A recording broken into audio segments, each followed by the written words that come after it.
Well, hello there. Crazy Delaney here once again on this lovely Wednesday evening. Reverend John Carmichael. Reverend John Carmichael. I hope you enjoy your stay in the RPF, because that's probably where OSA black bagged you off to.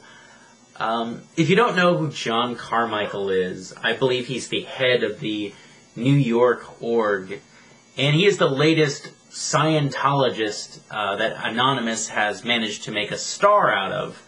And basically what had happened is he had told someone at a flash raid, he got up real nice and close to the camera like Christopher Walken at his psychotic best.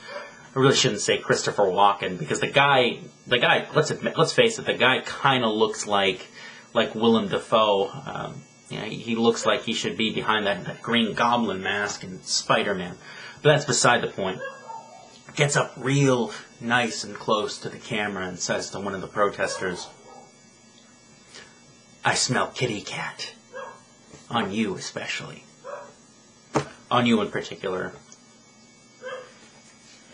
You know, of course, he didn't say kitty cat. I'm told that what he said is actually a slang term for a certain part of the female anatomy, but I had sex ed in a Catholic school, so you could bet that I don't know, and to be brutally honest, if he's been in Scientology long enough, he probably knows less than I do. But this illustrates what I was talking about in my previous video when I say that Scientology communication isn't communication at all. It's non-communication. And this is the perfect example of total, epic, utter failure at communication. You know, I'm reminded of this great moment in Marjorie Wakefield's book, The Road to Xenu, where she talks about one of her wins in an auditing session, where she realizes that as a Scientologist, she has the power to communicate with anyone at any time about any subject at all. Did John Carmichael do that? No. Flunk for not communicating. John did everything but communicate with those protesters. I'm talking about real communication that results in understanding, that results in the free exchange of ideas between people, the kind of communication that lessens the distance between us and makes us more truly and deeply human. And it's my firm belief that this institution robs people of that. It divorces people not only from the wider world, but also from the people in it. And that's the greater tragedy. They aren't engaging the world in a way that makes sense. And that's truly sad.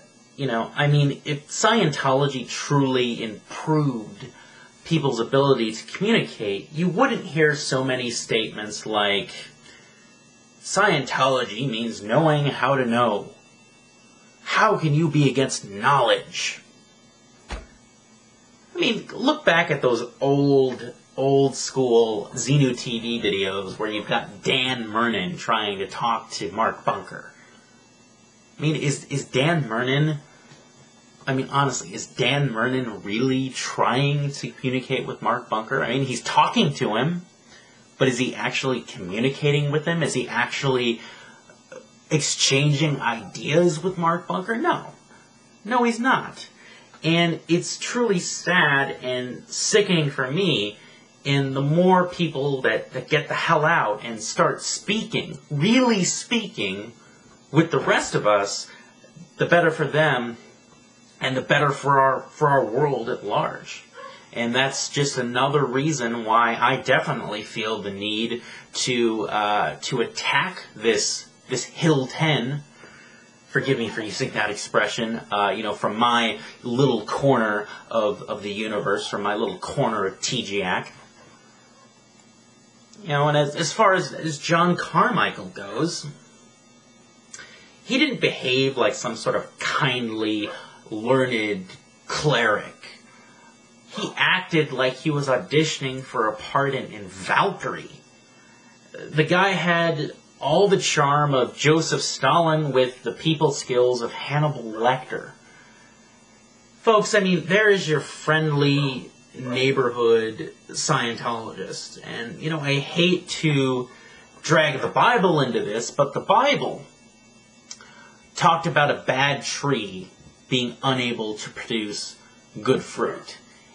And, I think Scientology is very obviously a bad tree that is producing rotten fruit, and Anonymous has the axe.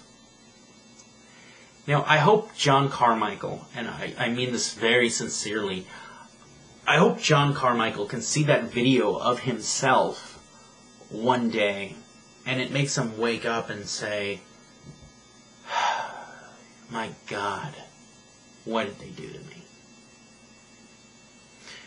It's very possible that he's just someone who is a decent person, but who has had his mind warped and twisted by the machinations of L. Ron Hubbard.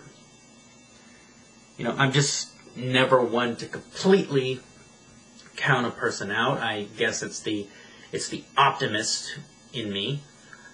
And a part of me even hopes David Miscavige could wake up and truly see the things that he has done, see the suffering that he has caused, and just wake up and atone for it.